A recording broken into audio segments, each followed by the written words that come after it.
Hello, bienvenue à vous dans ce nouvel épisode de cuisine où je vais vous apprendre à cuisiner le meilleur risotté blanc.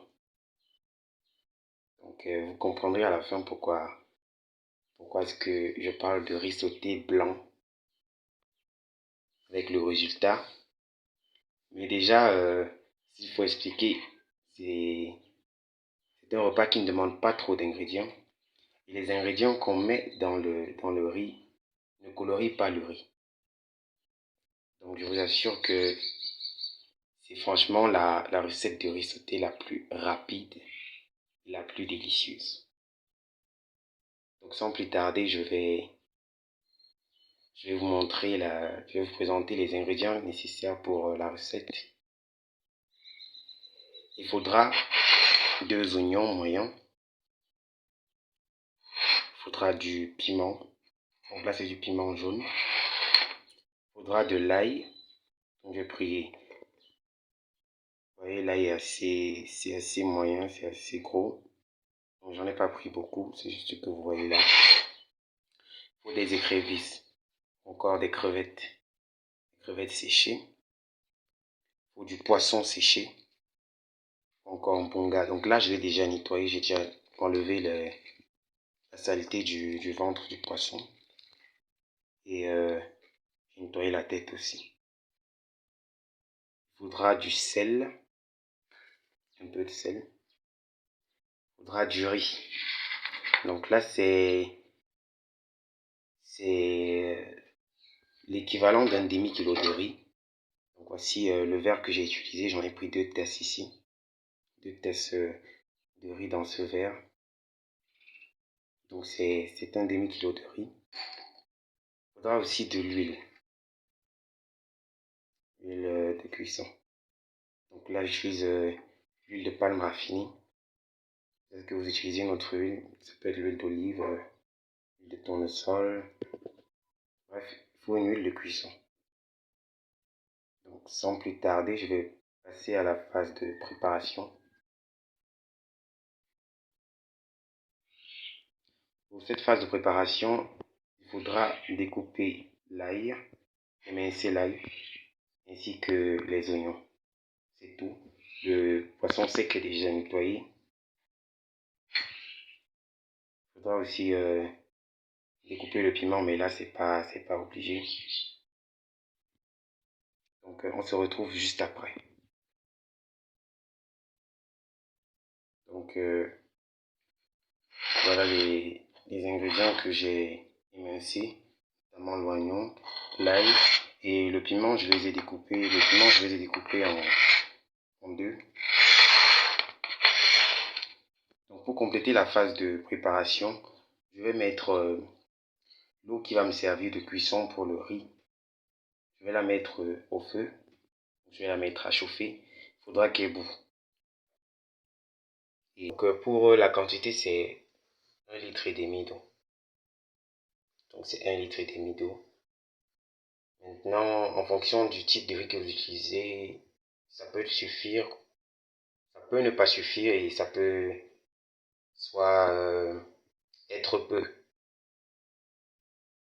Donc pendant que l'eau est au feu, je vais rapidement laver le riz et le poser. Parce que l'eau va bientôt bouillir en fait. Donc je lave le riz et je dépose. Donc là, l'eau est en train de bouillir, je vais descendre l'eau du feu et la poser quelque part fermée.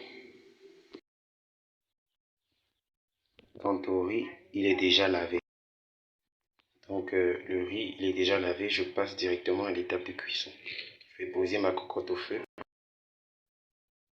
Donc voilà la cocotte au feu. Je vais verser un peu d'huile et faire frire les ingrédients. Donc je vais verser l'huile dans la marmite.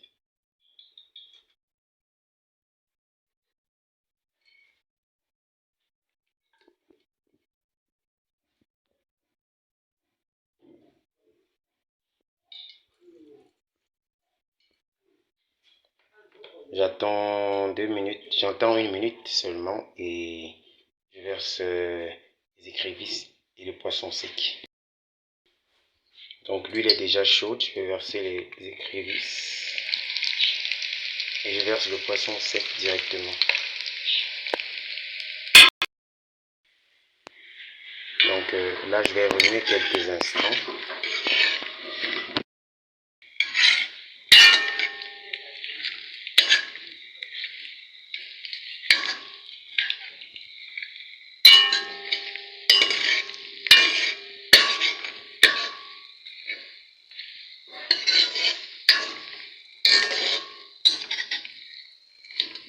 Donc là, quand tous sont déjà croustillants, je vais ajouter les oignons, l'ail et le piment aussi.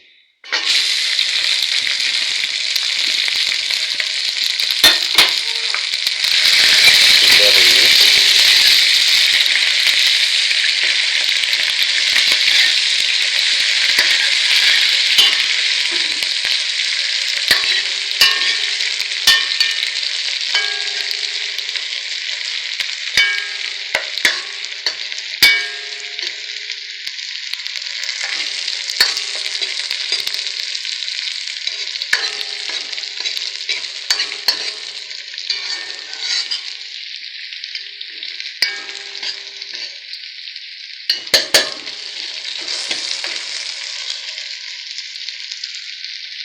Je patiente quelques instants jusqu'à ce que les oignons deviennent tendres. Donc là, ils sont prêts. Donc là, ils sont déjà assez ramollis. Alors on va rajouter le riz qu'on a lavé. Donc là, je verse le riz.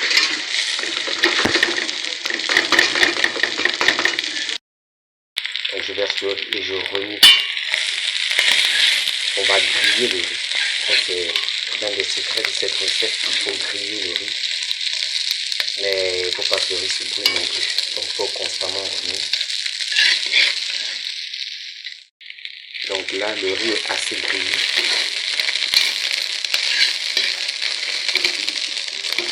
Le riz est assez grillé. On va rajouter l'eau qu'on a chauffée. Donc voici notre eau.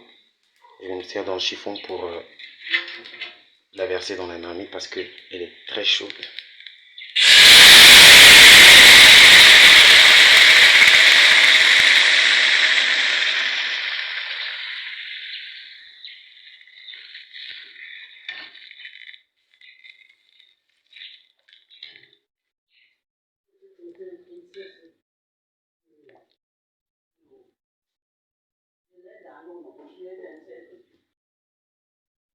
Donc après que j'ai versé l'eau, je vais rajouter le sel. Vous voyez, l'eau elle a commencé déjà à bouillir parce que l'eau est déjà chaude. Et on l'a versée dans une marmite chaude. Ça va faire en sorte que le riz cuise très rapidement. Donc je vais remuer pour goûter et voir si le sel suffit. Donc là j'ai tourné et puis j'ai rajouté un peu de sel parce que ça ne suffisait pas. Il y a certaines personnes qui vont préférer mettre du cube. C'est là, c'est à ce niveau-ci qu'il faut en mettre. Pour ceux qui veulent mettre du cube. Voilà, mais c'est pas obligatoire. Je vais fermer ma marmite pour 15 minutes et, revenir après.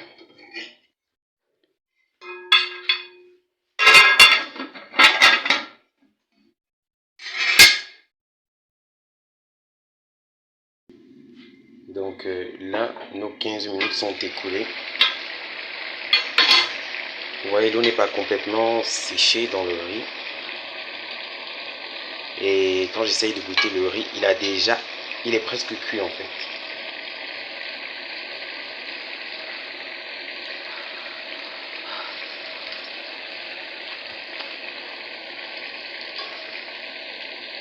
Donc ce qu'on va faire, parce qu'il y a un excédent d'eau, un petit excédent d'eau, on va laisser la marmite ouverte jusqu'à ce que l'eau s'évapore complètement. Donc on va plus fermer. Parce que si on ferme, il y a de fortes chances que le riz ne soit plus en forme de grain grand. Ça va coller. Et on veut pas que ça colle en fait. On veut que ce soit agréable lorsque on sera en train de déguster. Donc on va laisser la marmite ouverte le temps que l'eau s'évapore. Ça peut durer 5 minutes ou au moins. Donc on se retrouve juste après. Donc là, environ 7 minutes sont passées.